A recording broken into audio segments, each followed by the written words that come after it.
pretty weird. Which one do you want to put up? Just this. There he goes. Okay.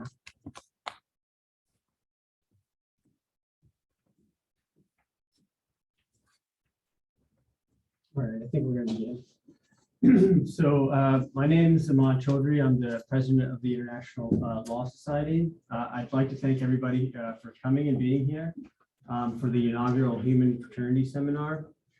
I'd also like to thank the faculty in the School of Diplomacy for allowing us to do this event.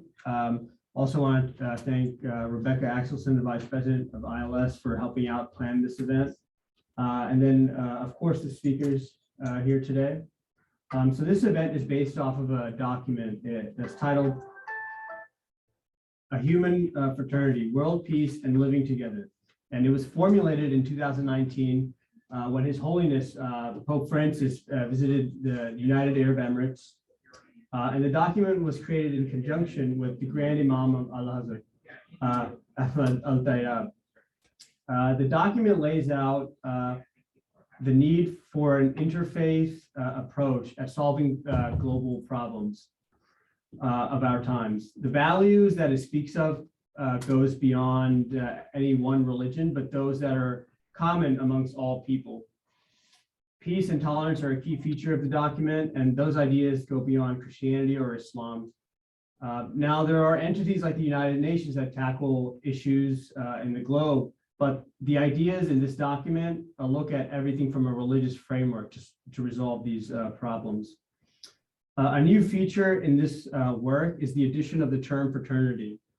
This speaks to me in several ways. I'm an immigrant Muslim, and in my life and upbringing and in my community, you looked at those people that were from your background and you saw commonality with them. There are common practices amongst all of the followers. So when I came here for school, for instance, and if I were to go to a mosque, I would look at those people as a support group, but also friends. And so the idea of human fraternity looks to expand that, to not just look at the commonalities that you might have with your own religious group, but those that are common amongst all humans. At the end of the day, we all breathe the same air. We drink the same water. Well, in some places, but perhaps not. But the ideas are that we as humans have more in common than we have in our differences. And so the idea here is to look at an interfaith way of resolving this issue. And even if you're not religious, the ideas of tolerance and peace in the document can speak to everybody. One of the important parts of the document that says, we call upon intellectuals, philosophers, religious figures, artists, media professionals, and men and women of culture in every part of the world to rediscover the values of peace, justice, goodness, beauty, human fraternity, and coexistence, in order to confirm the importance of these values as anchors of salvation for all and to promote them everywhere.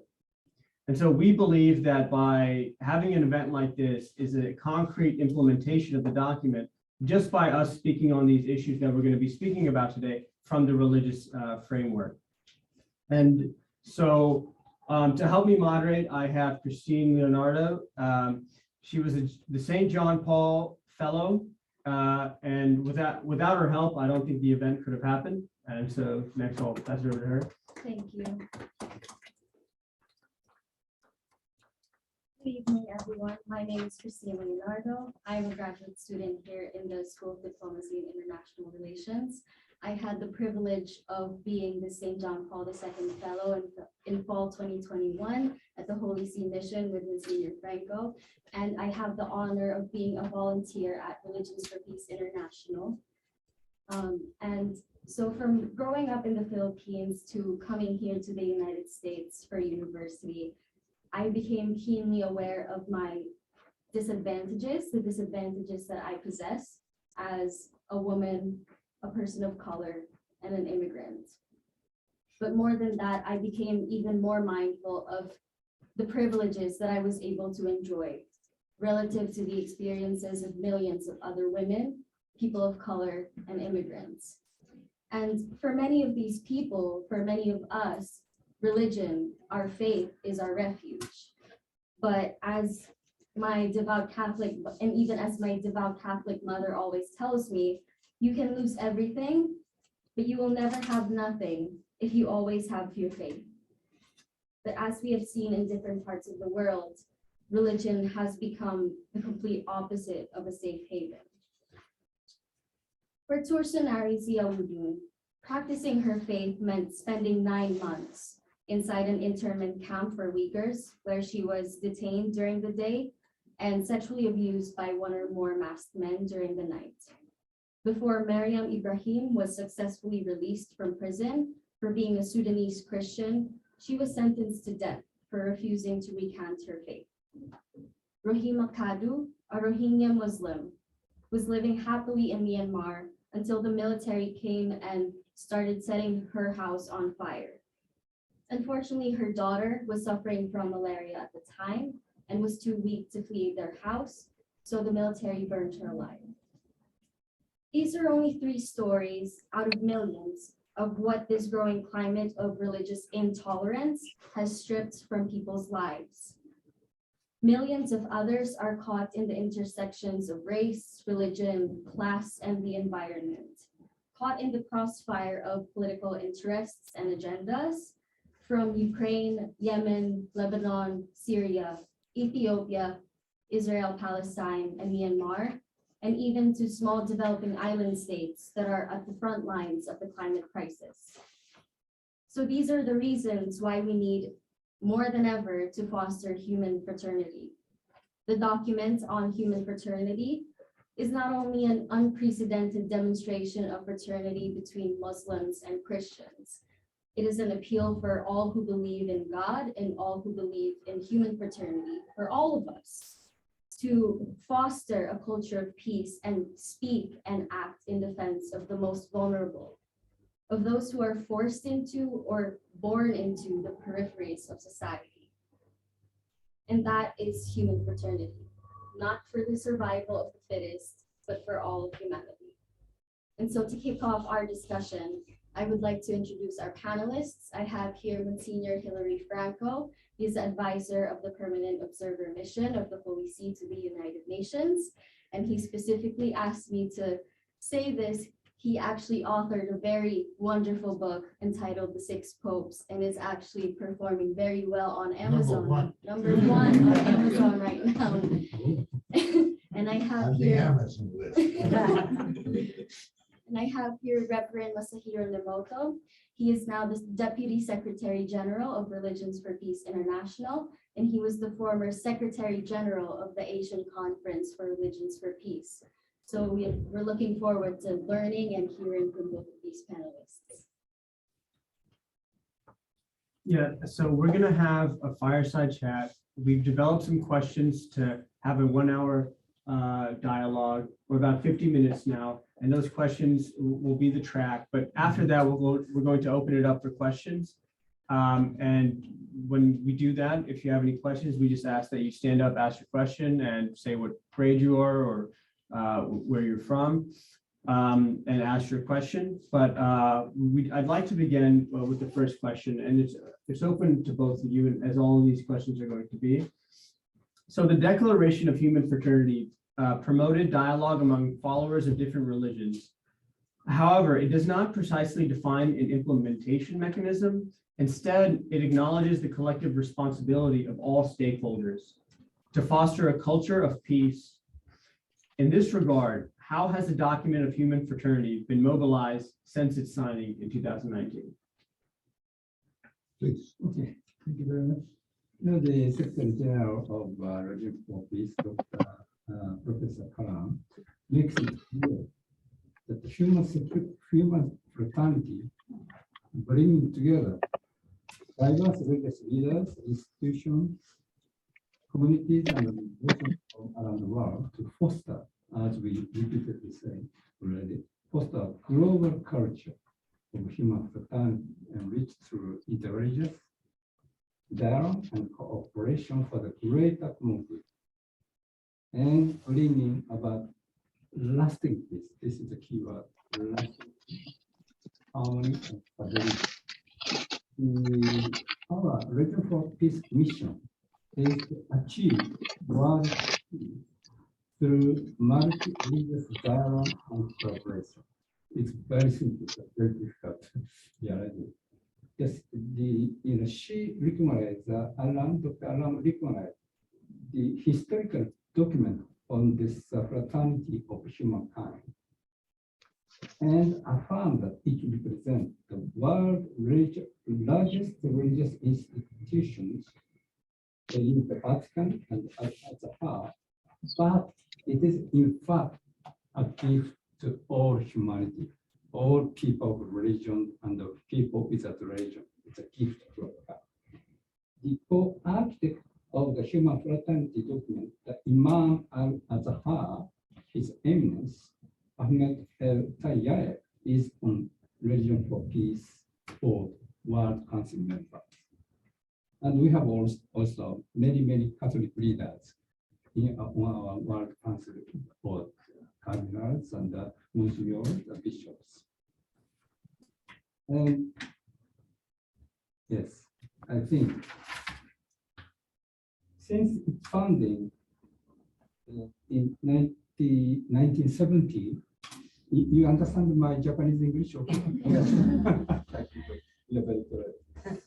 The Religion for Peace has brought together over 100 world religious and faith communities to confront urgent affecting respective communities and regions, form and strengthen lasting relationships, create avenues for future collaboration among various regions and faith communities, and take a variety of actions targeting vulnerable, most vulnerable and marginalized populations around the world.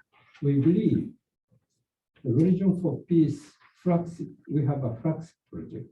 Our flagship work, particularly since the last World Assembly in Lindau of Germany in 2019, 7 years as this document was signed in Abu Dhabi, on supporting the building of interreligious councils. It's a sort of a interfaith organization, community movement in each country, is a unique platform for serving human fraternity to bring together diverse religious leaders, institutions, communities from around the world to foster a global culture for the greater common ground. In this context, the Declaration of Human Fraternity signed in 2019 in Abu Dhabi mobilized a great deal of momentum for the spread of the values of fraternity in the world through multi-religious dialogue collaboration. I was happy enough. I happened to be in this moment of signature in Abu Dhabi in 2019. I was there, accompanying my big boss. So it was the greatest moment I witnessed in Abu Dhabi. I remember very vividly. It was, I think, indeed a historical moment to declare human fraternity is requisite for the world to be united as one family, one global family of humankind. Thank you very much. Would you like to comment on that? Thank you, Reverend Nemoto. What a presentation. Thank you so much. And this is really essential. And also, let me thank your president, your vice president here, and my beloved Frank here, whom I know so well. And also, Professor, thank you for being here, all of you. I feel that I have to tell you something. I think it's better. Remember, diplomacy should be something connected to our lives. You cannot say, well, listen, now I am a diplomat and stay up here. Now you can't do that. You got to be down to earth, as we say in the Bronx. I'm a kid from the Bronx, so originally. Whatever efforts we did in diplomacy to put together so many important events in the history of contemporary history, I would say, just like, let's not go back. But particularly just to give you a glimpse of how important that is. I guess you have to read my book, book is 6 folks, and it's #1 on Amazon list, and you will see a lot of, it's interesting how people react to those events so down to earth. For instance, some of you know history, am I right? There was somebody by the name of Cicero that wrote once, Historia Magistra Vitae. History is the teacher of life. So you have to know history in order to understand diplomacy. Remember that. That's very essential for you. You are students of international law, and that's very important. So let's go back to say there was 1962, long before you were born, there was a crisis, a horrible crisis, called the Cuban Missiles Crisis. That was really a moment that the whole world was actually going to know that eventually a war was going to start. Not only this would be a horrible war, a third world war, but would be, always remember that the First World War, we used conventional weapons. The Second World War, we needed an atomic bomb. And Reverend Nemoto, it's some place called Japan, and you know what happened to Hiroshima and Nagasaki. We needed the atomic bomb in order to end the war. Nowadays, my dear friends, if we are going to have another war, the whole planet is going to disappear. So all of us are included in that plan. That is essential to understand. So in '62, there was the Pope at the time, had been a jolly, wonderful guy by the name of Angelo Giuseppe Roncalli, who became John the 23rd.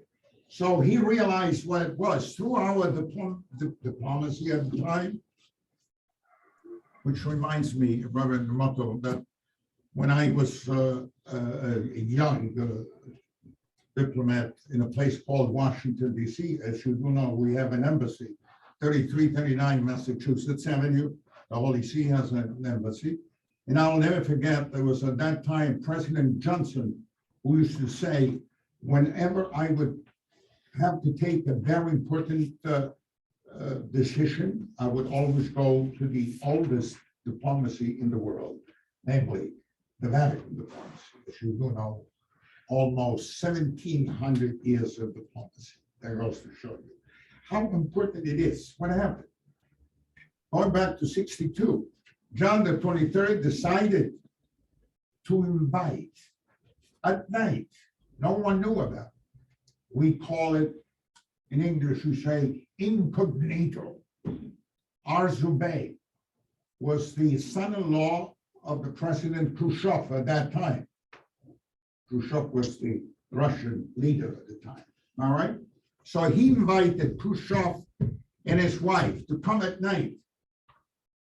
They had a little talk. In the morning, he had already talked to the, these are things that you don't find in the books, all right? So he had already invited a representative of the President of the United States. He did the same thing. He said, hey, listen, in April of next year, I'm going to publish something, a document that will give an excuse to both leaders to go back on their decision. That document was published in April 1963, and that was Peace on Earth. That was made history. Why? Because it saved the world at that time for a catastrophe. Khrushchev and Kennedy had the excuse to say, because the Pope has written this, well, all right, let's do away with the threat of war. That was only one thing. There was another incident. There are so many things that come to mind I would like to share with you, but I think we'll have to talk, Kristine, until tomorrow morning. So, but in 1965, there was a Reverend Nemoto, there was this an international organization called it's in New York, called, I think it's the United Nations or something like that. The United Nations, yes. Okay, so at that time, there was a wonderful Secretary General. Hunt was his name. At that time, I was a young peritus of the Second Vatican Council, together with another great leader of the time, Bishop Fulton J. Sheen. We had a small audience. I was the assistant to Bishop Sheen. We had a small audience on television and ABC of 40 million people for 11 years. Prime time, 10,000 letters. I had 61 secretaries to respond. He was there. So what happened? Hunt comes to Rome, asks to see the Pope. And he tells Pope Paul VI, Your Holiness, we are going to close the United Nations because no one is really paying the dues, especially the United States of America. What happens? He insists with the Pope, if you, the Holiness, would come to address the United Nations, that would be an historic gesture, and the United Nations will be saved. I work at the United Nations now because of that moment. Why? Because on the 15th of September, 1965, the Holy Father comes down in the hall of the council. There were 2,625 fathers, council fathers coming from all over the world, discussing for 3 months and 3 years, every 3 months out of 3 years. Just think about it. And what happened? He came down and he told us, we have decided to accept the invitation of the Secretary General of the United Nations. And so, on the 4th of October, during the council will come to, what the Second Vatican Council was an incredible event in the history of not only of the church, but of humanity. So we left the council, the Holy Father left the council only for not even a day. He came to New York, the first Pope to come to New York, from 8 to 11, 8 in the morning to 11 at night. And he addressed the United Nations, saving that international body, saying, war never again, war never again, war never again. So, I don't know, probably, I guess the Pope was representing a religion, am I right? But he was representing humanity, my dear friends. And this is why I would like to say, we have at the United Nations every year, not the last 2 years because of pandemic. There is something that we call the Tillman Chapel of the Church Center of the United Nations. There's an event planned by the Committee of Religions goes, and that's kind of sponsored by the UN Alliance of Civilization. I'm sure that you're aware of it, and it's interesting that on that particular occasion, I was supposed to give a talk. I did not know I was supposed to give a talk, but then it was when I was announced, other ambassadors had said whatever, beautiful, great, wonderful words. I didn't say much. I said, my dear friends, my dear colleagues, we are here simply because we have a common denominator called humanity. Am I right? And that is the most important thing. So it's not a question that I am one color, one religion. That doesn't make any need. There is no need of those kind of. Actually, never forget that God is simplicity itself. We are complicating things. We are creating boundaries. We are creating wars, my dear friends. And speaking of boundaries, I would like to go back to what you mentioned before, you know, and you also, Kristine, because you mentioned something that really always bothered me all my life. Reverend Nemoto, I'm 49 years old.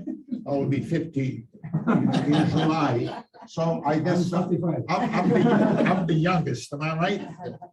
So I have to tell you some of my own personal experiences. As a young man, one of my 3 degrees was in sociology at another place, but there's a university here in the Bronx called Fordham University or something you heard about.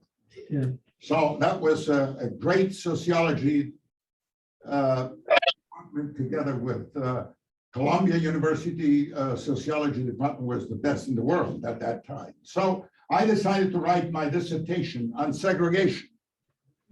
So as a young man, more or less your age, I decided to go through 13 states of the South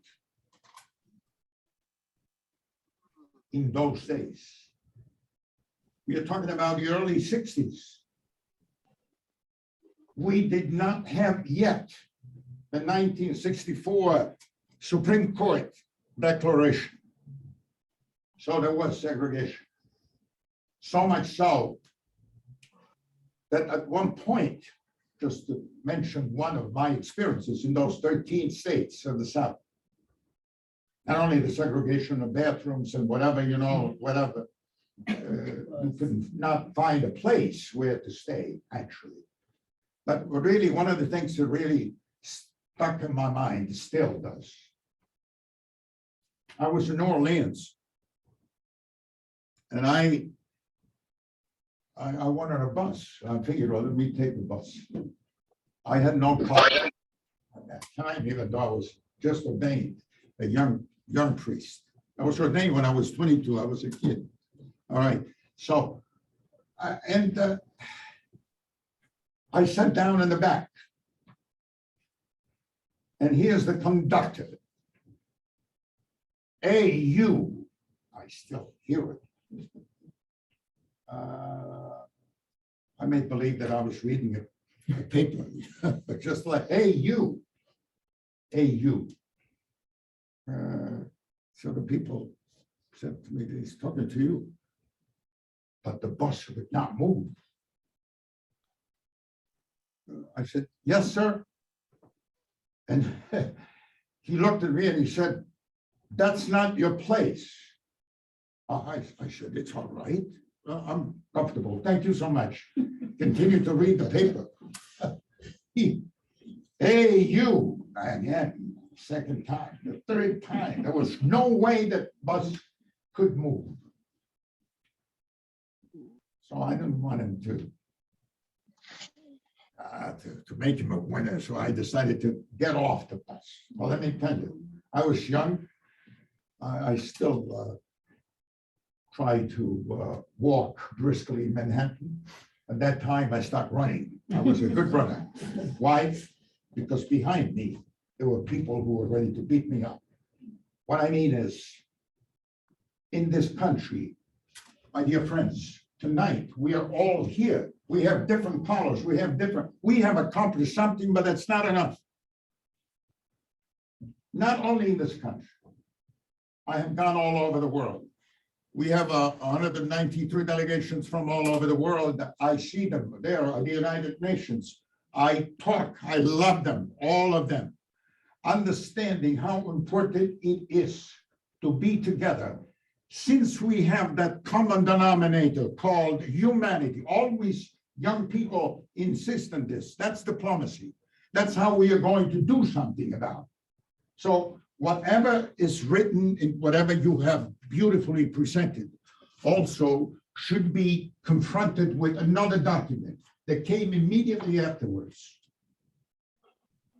Fratelli tutti. It means all brothers. On the 4th of October, 2020, during the pandemic, the Holy Father went to Assisi in order to sign in front of St. Francis of Assisi this document.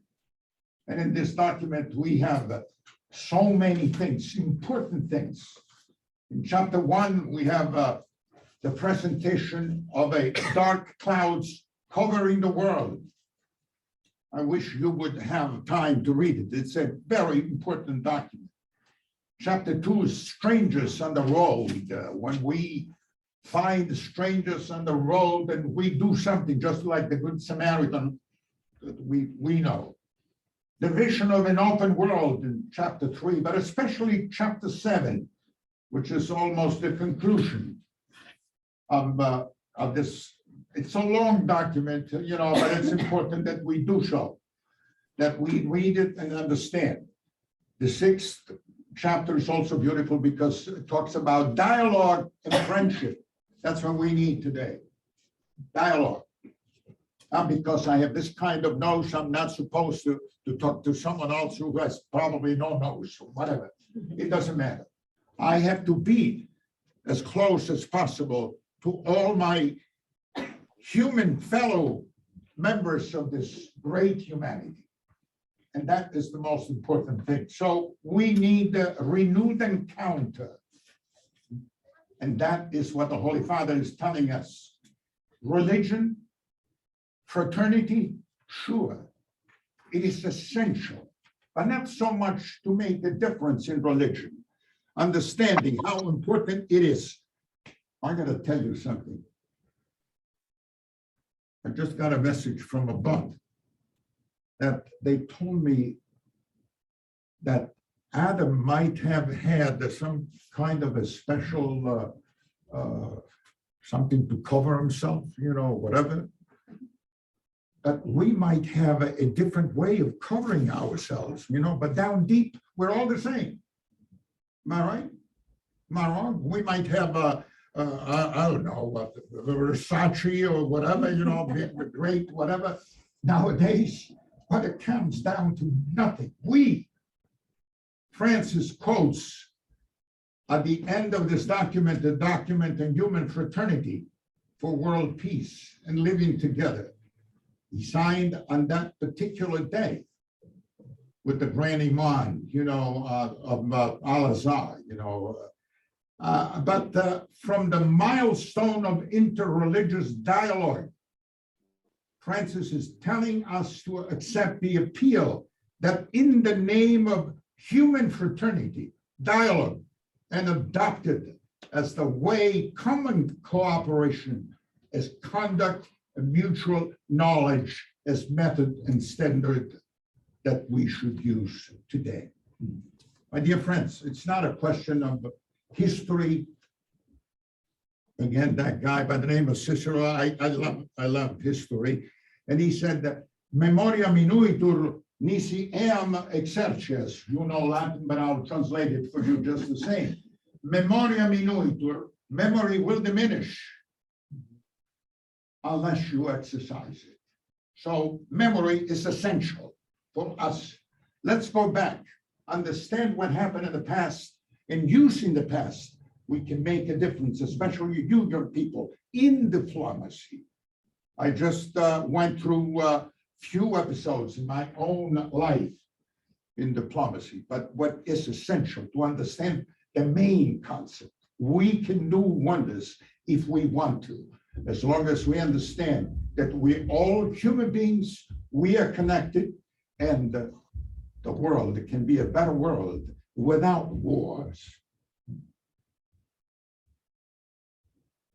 We're right now, I'm thinking what's happening, and you know where, since the 24th of February. We have been trying a lot in diplomacy. I wish I could divulge a few initiatives done by the Holy Father and by the Cardinal Secretary of State, who's the head of diplomacy in the Vatican. And we have succeeded, at least in part. My friend, the Secretary General of the United Nations, Antonio Guterres, did go, but with no results whatsoever. We are working hard, my dear friends. I think if we say a prayer, even if I take off my collar, I think it's the same thing, am I right? What counts is say a prayer, because sometimes if we go a little bit beyond by ourselves, we cannot do much, am I right? Not even the diplomats can do it. We cannot do it. If I want to change that light bulb there, I need a ladder, am I right? Why? Because somatically I'm limited. But when I realize that I cannot move that wall, then I go beyond. I tell him, you created me, you got to help me, and he will do it. Thank you.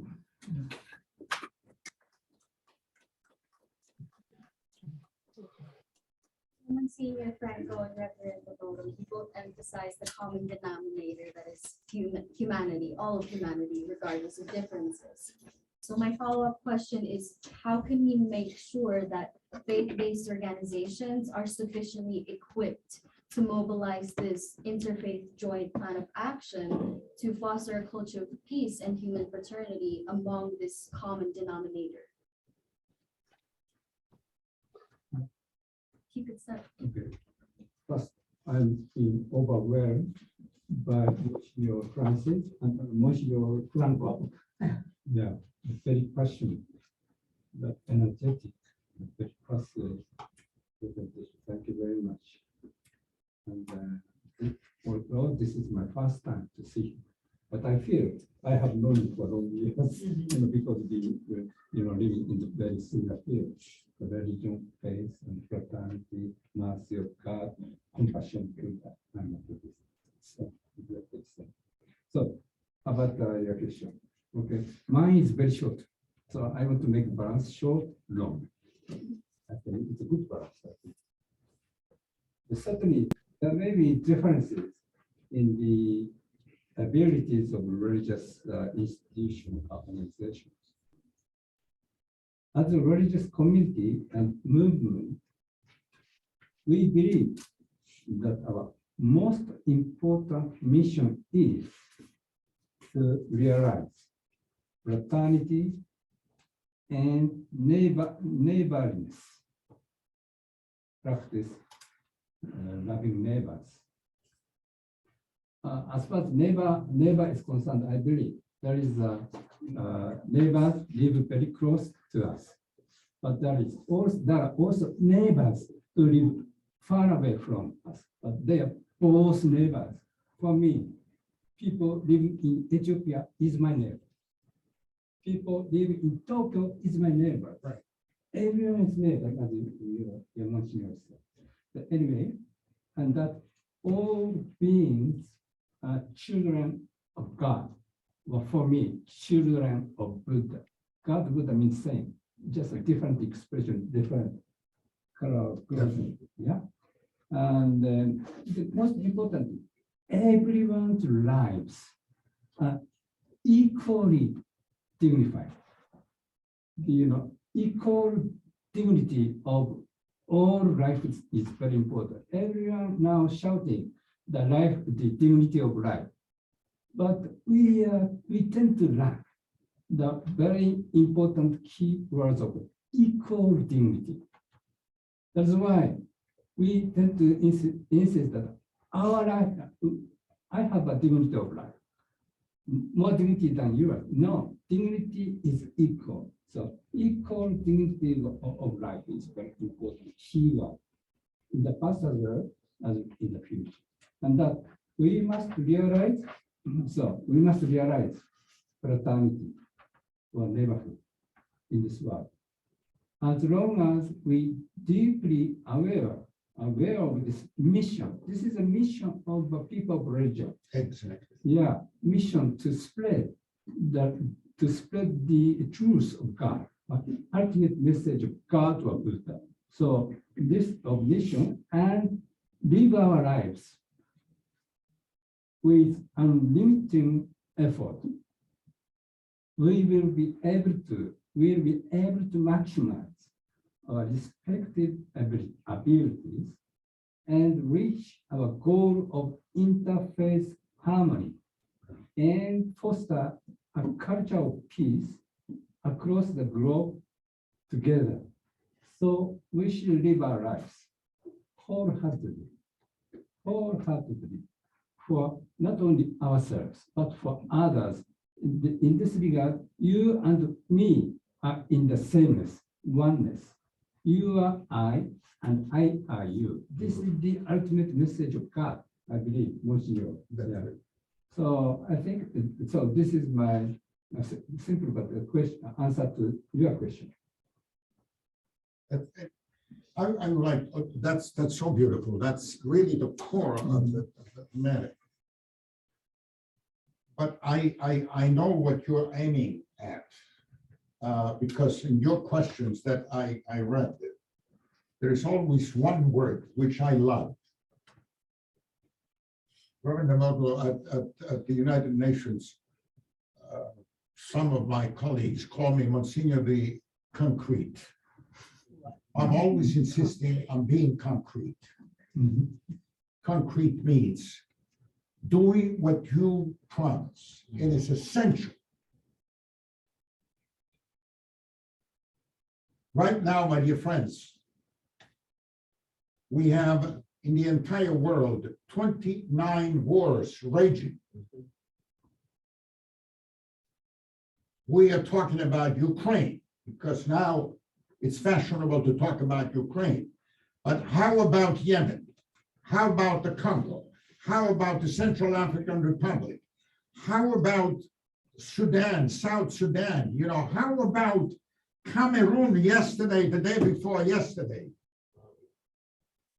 How about the 8,000 children in Yemen?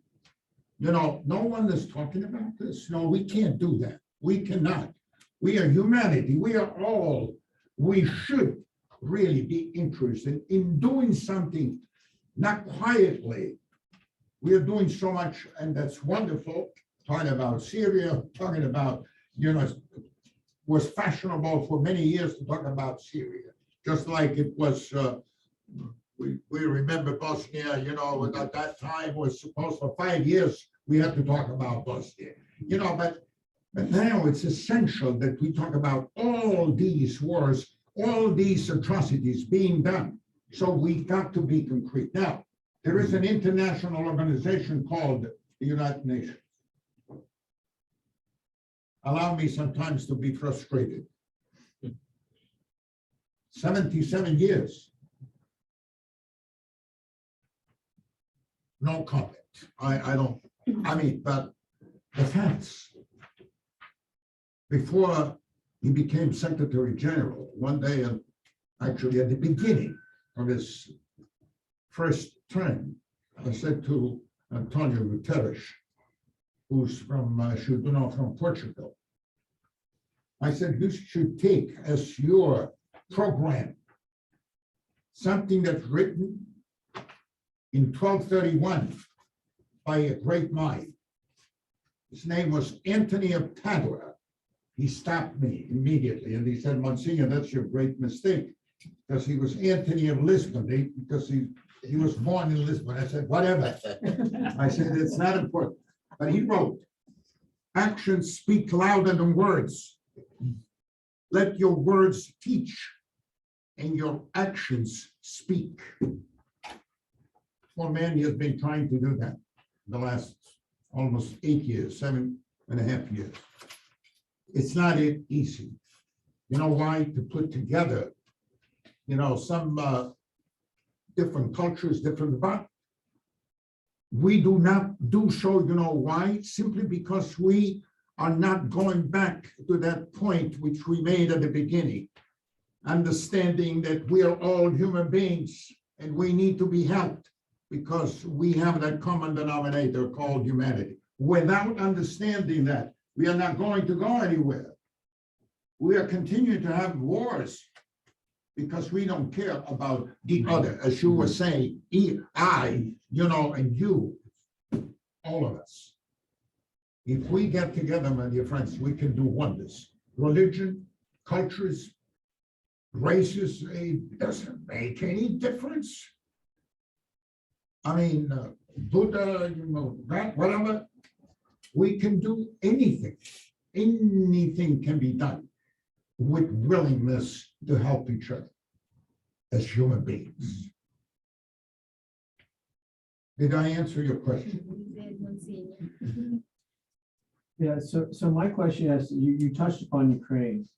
So my question has to deal with that, and it's specific for you, Mr. Franco. In the context of Pope Francis canceling his meeting with the Patriarch Kirill Yes. in June, what are faith leaders doing or planning to do on the ground to bring about a ceasefire and halting Russia's war of aggression in Ukraine? You have no idea, how much we have been doing diplomatically. And sometimes you have to keep whatever you do in a kind of quiet way. You have no idea, through our diplomatic channels. However, and here we come to the most delicate issue. Pope Francis, actually 4 years ago, he decided to stop and actually go to Cuba in order to meet the Patriarch Kirill. Just to give you an idea, how, kind of close that were supposed to be that kind of relationship. Right now, because of the war, the Pope at one point, this is among us, I don't have any journalists here. No. He's so enthusiastic, he wanted to go badly, even though he has a knee that bothers him. He said he wanted to go, as well. That's not yet the moment. Why? Because Kirill himself, he's not ready for it. That is the answer to your question. Mhm. And there is an internal struggle. This is just for your consumption. Right. Why? Because what is the name of the Russian leader? What's his name? Vladimir Putin. Oh, Putin. Yeah, he has a spiritual director who is now 67 years old and was in kind of number 2 in Moscow. Now he's a metropolitan, namely, let's say a bishop, up north. He was sent there to be it. So, among other things, he accomplished so much in Moscow that he built a new church. Oh my, that's such a beautiful church that naturally all the oligarchs helped financially, so on and so forth. Guess what? That he did something that he was not supposed to do, because everybody knew that only 45 meters high should have been, because only 45 meters high is the main church of Moscow. Guess what? The Metropolitan Code decided to do it at 55 meters, this cathedral. So he's up there, however, being the spiritual director of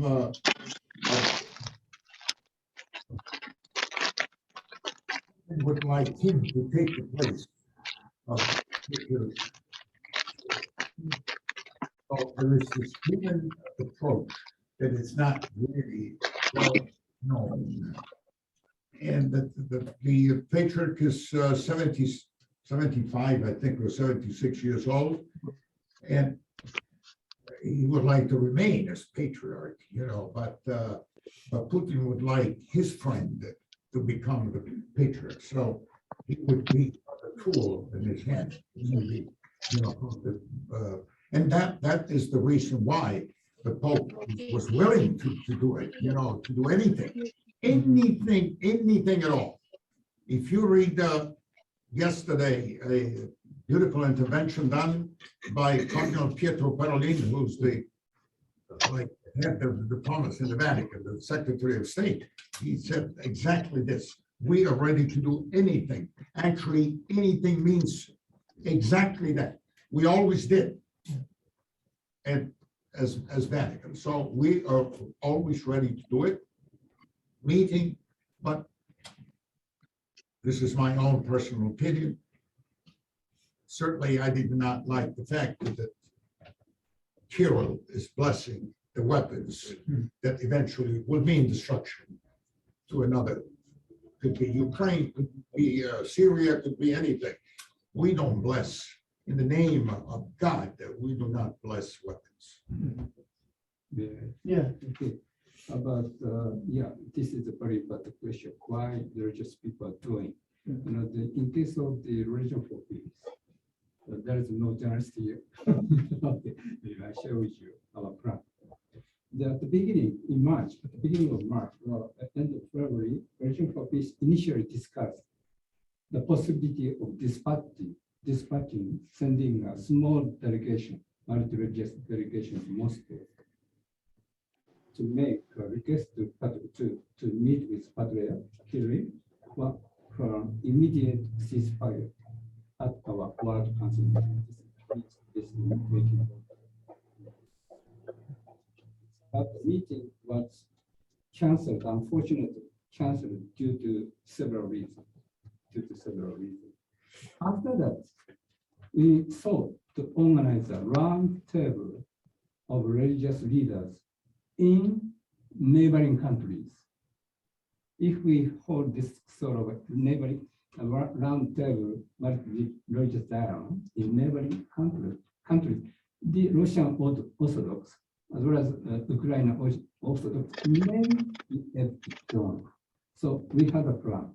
But during our process of planning, we had the news.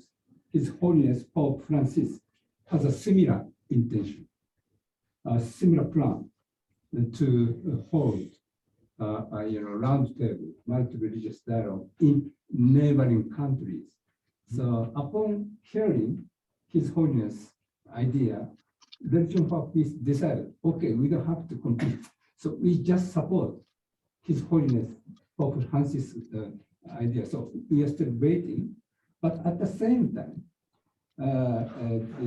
we now, for now, as one of the concrete pillars of Religion for Peace, the immediate future activities, including this Ukrainian issue, we are developing a strategy for a multi-religious mission of Religion for Peace to conflict zones, or including countries, which will be discussed at the most recent World Council meeting, maybe in 1 month.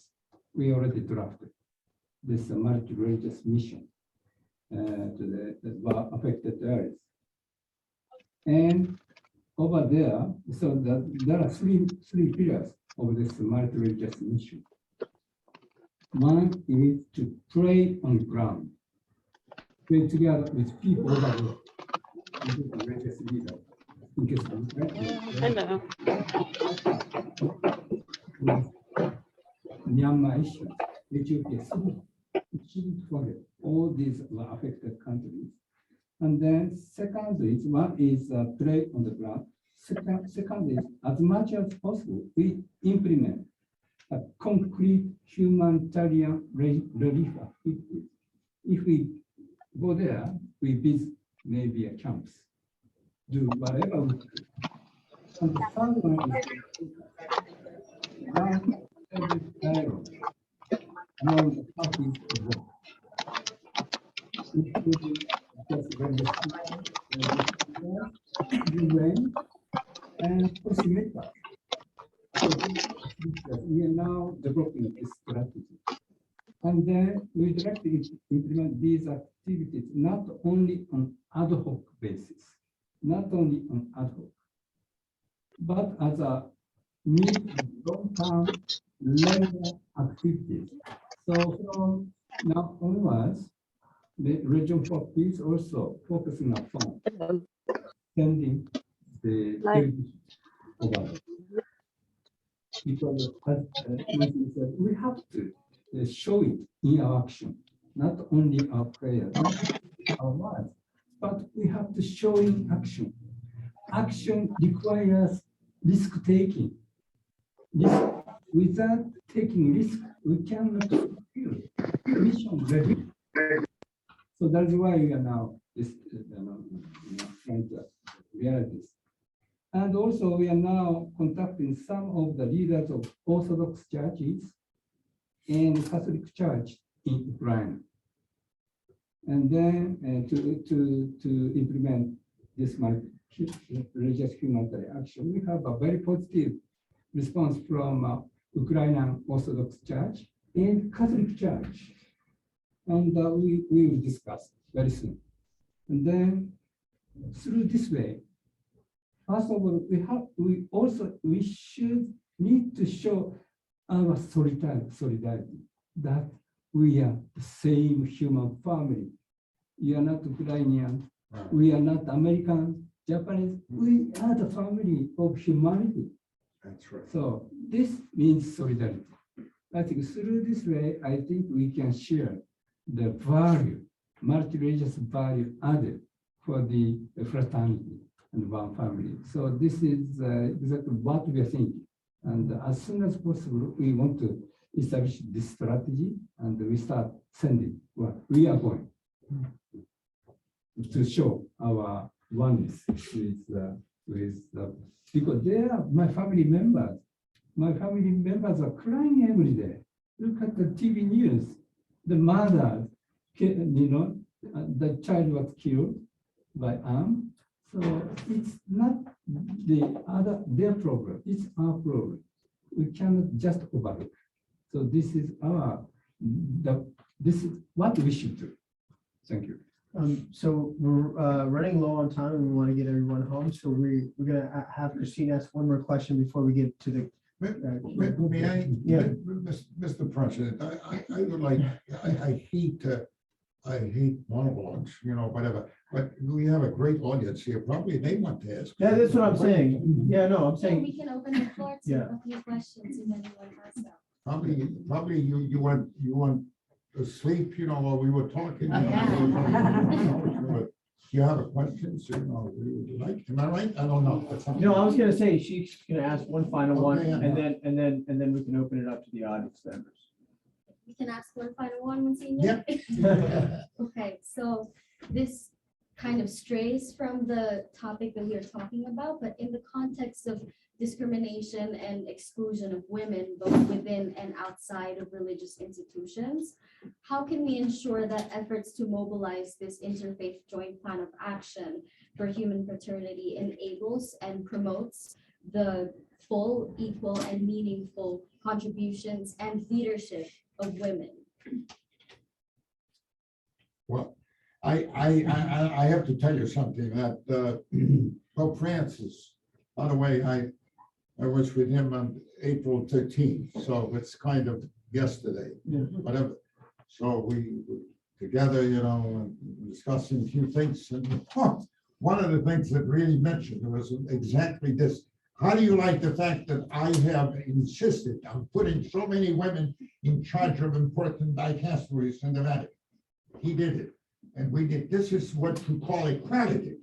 I mean, however, Dr. Nemoto, we in our religion, we have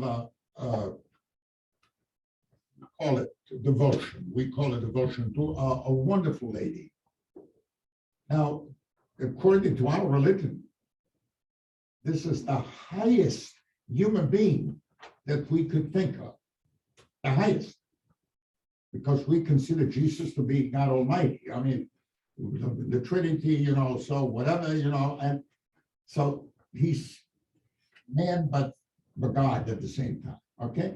But the human being is a human being, there is a woman, Mary, which in the Muslim tradition is really venerated also.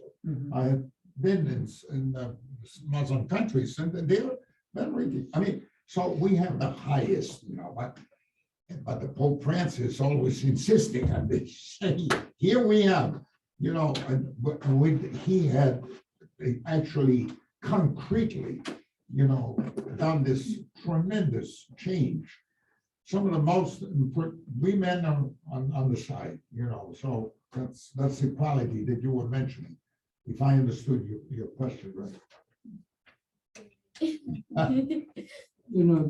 As I said, equal dignity of all forms of lives, which include humanity. And the most important identity for me is not that I'm Japanese, I'm Christian, I'm a Buddhist. It's a superficial. Most important identity is Homo sapiens identity, human beings. And male or female, doesn't matter. We belong to the same Homo sapiens or humanity. In our case, we have the first female Secretary General, Dr. Azakaran. This is one of the symbols. And then we try to increase the number of women representation in a whole movement, Religion for Peace. We have to show the model. Just not saying that, okay, it's equality, male, female, shouldn't be any, discrimination. But we have to show it, in a very concrete way. So we try to increase more women and youth representativities in our whole movement. We have how many? 100 national IRCs throughout the world, and the diversity of religion. But we are trying to increase the number of the female representatives. But I would say that it's a message of that we are equal. Doesn't matter whether we are men, but equal humanity. So I think Dr. De Silva has something to say. Yes, I'd like to say something about Rishoko Sakai, which Reverend Nemoto belongs to. Rishoko Sakai is actually headed by a woman leader, and they are doing tremendous work in multi-faith action for human fraternity. And they have taken a lead in working in these conflict zones and putting their money where their mouth is, the action. So that I must say and recognize that they are really doing yeoman service for human fraternity. Yeah, so now if the audience if you guys have any questions. Yeah, you can stand up, introduce, maybe just say your grade, you say your name and what grade you were in. Hi, I'm Jasmine De Leon. I'm a sophomore in school. And my question is just about competing priorities. So while many religions can find these common threads and working with sure, yeah, okay. My question's about competing priorities. So how do multi-faith work in multi-faith organizations and working with different kinds of people at the United Nations or Religions for Peace? How do you deal with these competing priorities? Because a lot of politicians or religions have certain priorities that are more important than others for different groups. So how do you reconcile that and finding a common thread when you might disagree? Okay. That competing priorities, but we have to see why we put this as a priority. Why policymakers put this as a priority? We should see the common ground. So I think, just not saying the competing priorities, but we should also see the common ground. And that's why we need dialogue. So we are promoting dialogue, not only among people of religion. We are trying to promote dialogue, for example, religious leaders as well as policymakers, or with NGOs and people.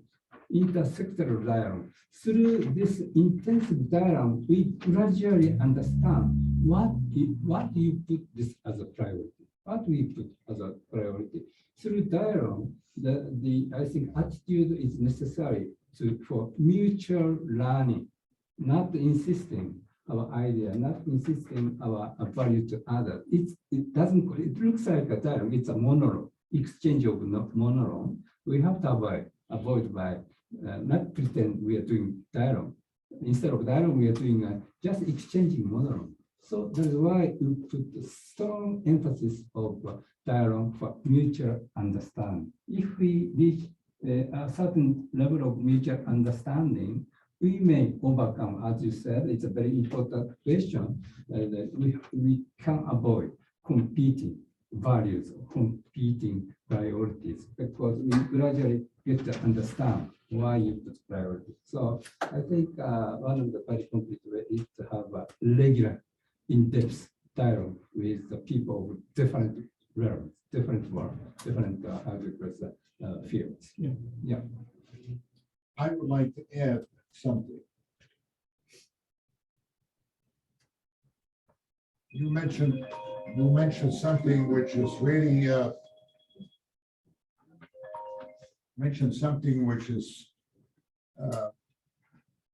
really interesting. Politics. And sometimes, in order to be concrete, I'm sorry, I cannot talk to you right now. Okay, thank you.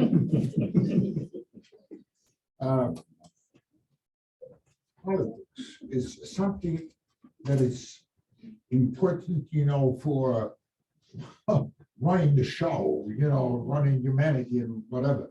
However, sometimes we go against the principles mentioned by the Reverend Nemoto, because, we think of our own small interests, and we are not thinking of in terms of we are thinking about our microcosm and not about the macrocosm. That is the problem. Now, politicians have been, let's make believe that I'm a politician. I need votes in order to get up there, whatever, Congress or whatever, in any country, just think right now in French situation, whatever. So, which means that in order to get those votes, in order to be elected, I need to favor whatever that particular. So it becomes a small world, whereas I am supposed to be interested about the world at large. The whole world is should be my concern, not one small world. Otherwise, I'm not going to make anybody happy. That even the small world that I'm addressing myself to will be happy. Why? Because eventually the macrocosm will suffer from whatever I have done for that microcosm. That is the thing. I think one of the question was exactly up to politics, and sometimes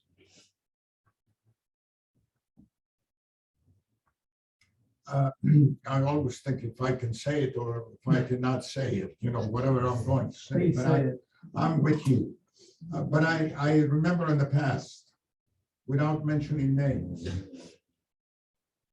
I was a very good friend of the United Nations of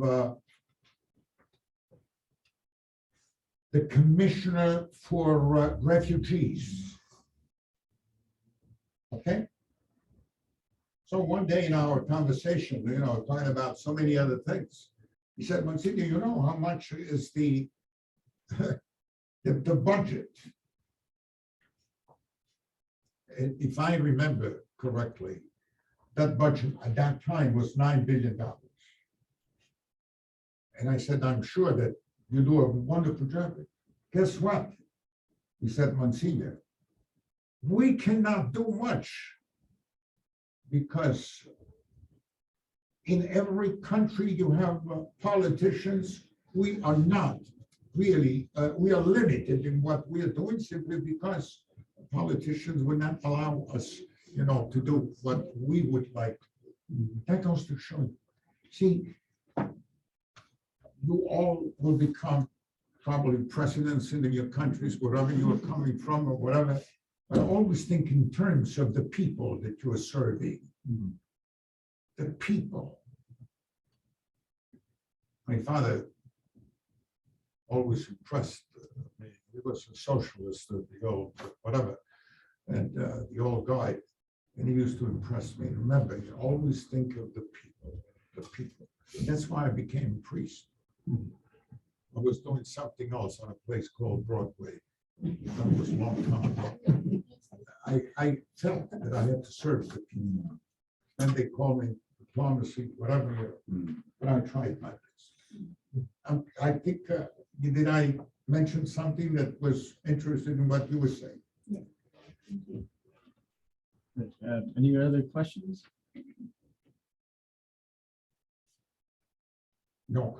No questions? Well, it was a comprehensive talk that you guys gave, so you guys covered everything. I just want to thank everybody for coming. I want to say, Monsignor Franco, you have an incredible memory. I wish that when I'm 49, I can remember this as you can remember it. But yeah, thank you all for coming, and that's it. That's it.